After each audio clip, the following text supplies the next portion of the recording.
Hello everyone, and welcome to the Gunpla Network News. I'm your host, The Spicer, and today's episode is brought to you by those fine folks over at Canadian Gundam. With flat rate shipping in the US and Canada and a private warehouse option, they've got you covered on every front for Gunpla and Plamo. When you're placing your order with them, don't forget to use our promo code Gunpla Network for 10% off. Starting us off, we have the Petitris Saber Alturia Pendragon, set to release on August 8th of 2020, so it is out already, at a price tag of 1,650 Japanese yen. The Petitris line brings us everyone's favorite Saber-class servant, also known as Baber. Of course, I mean Alturia Pendragon, King Arthur herself, or Arturia, whatever you want to say. If you're a Fate fan, you undoubtedly know her, and if you're not a Fate fan, you've already probably seen her anyway. So, if you want a nice chibi little petite version, here you go. We also have the high-grade Build Divers Re-Arise Gundam Aegis Knight, set to release in August of 2020 as well, for a price tag of 2,530 Japanese yen. Based on the GAT X303 Aegis Gundam from Gundam Seed, the Aegis Knight brings us the Build Divers Re-Rise Flare, and if it's anything like the Justice Knight before it, maybe we'll get an Aegis Gundam Revive. However, this is a very nice looking kit.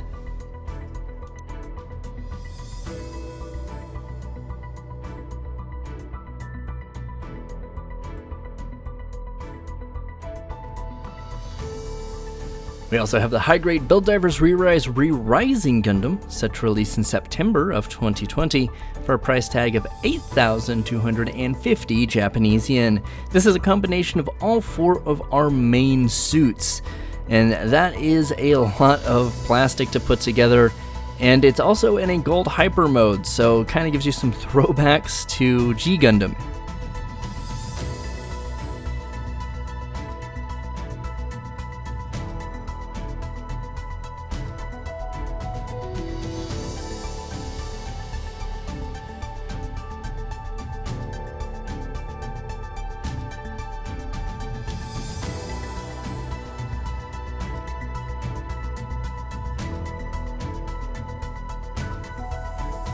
We also have, of course, the Gundam Online Expo and all of its fun things, such as the new announcement, or rather the teaser, of the real grade Zeong.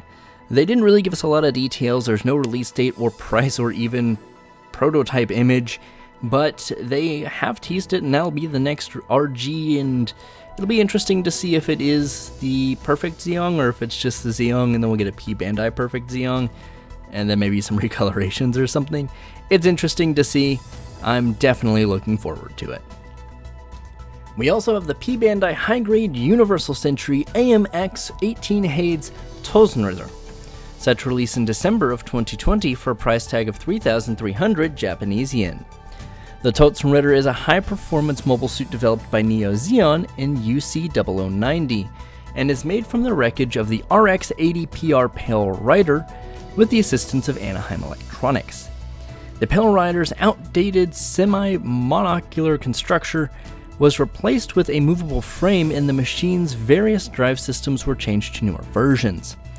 The Hades, which is stored in the black box inside the head unit, was left untouched by Neo Zeon. We also have the P Bandai Master Grade ZG MF 1001 or 1000A Blaze-Zaku Phantom or Blaze-Zaku Warrior, set to release in December of 2020 for a price tag of 4,950 in Japanese yen. Well, it is P Bandai, we all saw this coming. Can't not make more of these wonderful Zakus if you've got the frame, and Bandai loves printing Zakus, so why not? It looks like this is going to have a couple of various parts for the regular Zaku Warrior and then the Commandum Phantom version.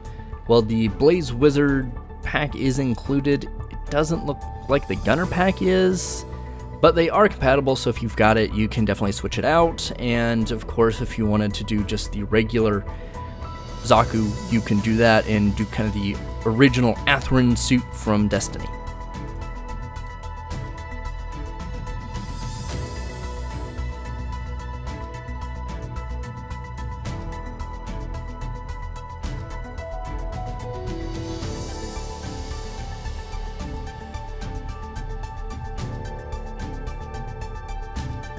We also have the Bandai Master Grade Gundam Stormbringer FA or Fatal Ash version / GM Turbulence, set to release in November of 2020 for a price tag of 6,270 Japanese yen.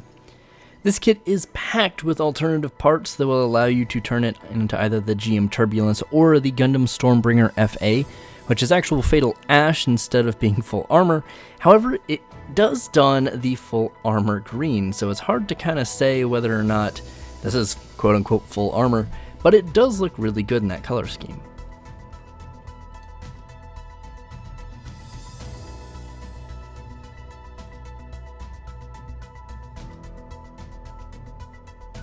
Now for the top 5 of the week. In 5th place we have Ryu Tai Kyung and his RX-78 Nintendo version.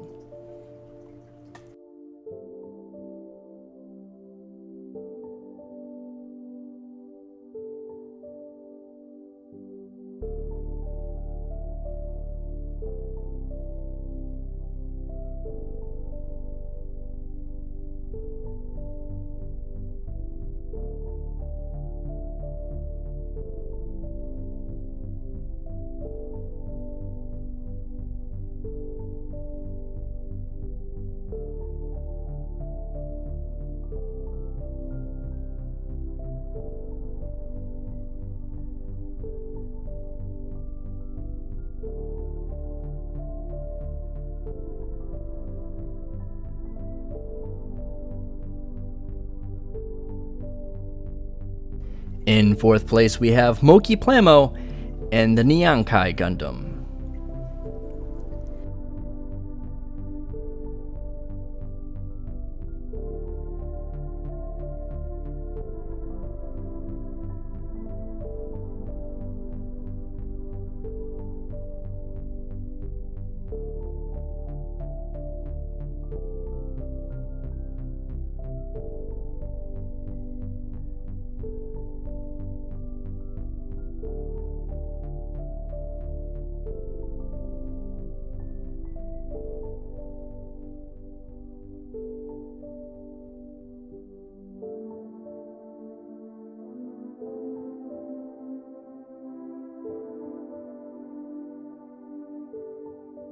In 3rd place, we have Eric M. Fitzsimmons in One Last Fight.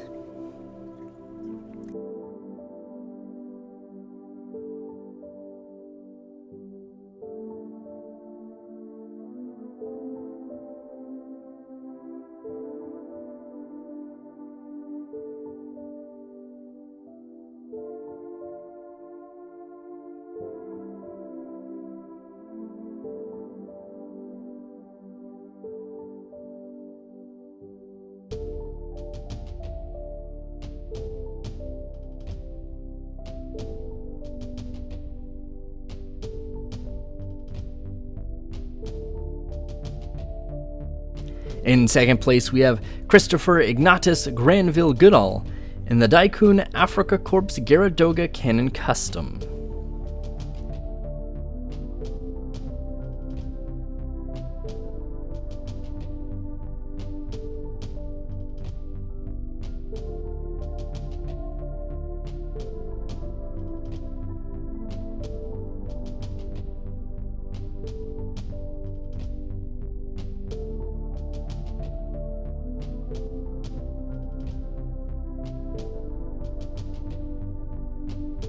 And in 1st place, we have Marc-Andre Boivin in the RX-78L New Gundam Ver Lagoon.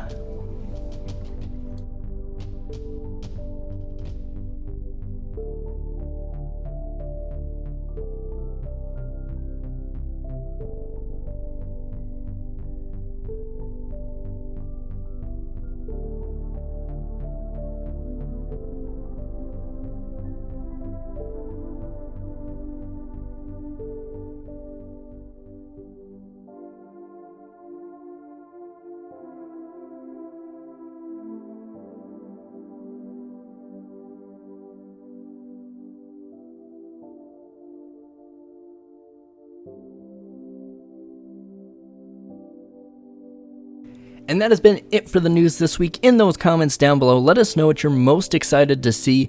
I do have to say I'm torn. That Aegis Knight has got me hoping for an Aegis revive, but that Master Grade Zaku Phantom Warrior is just looking phenomenal.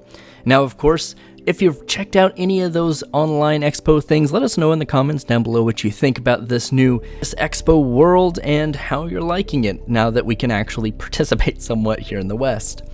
And of course, if you haven't checked out our other content, be sure to do so here on YouTube, Facebook, Instagram, and of course over on our website, and of course our Teespring store.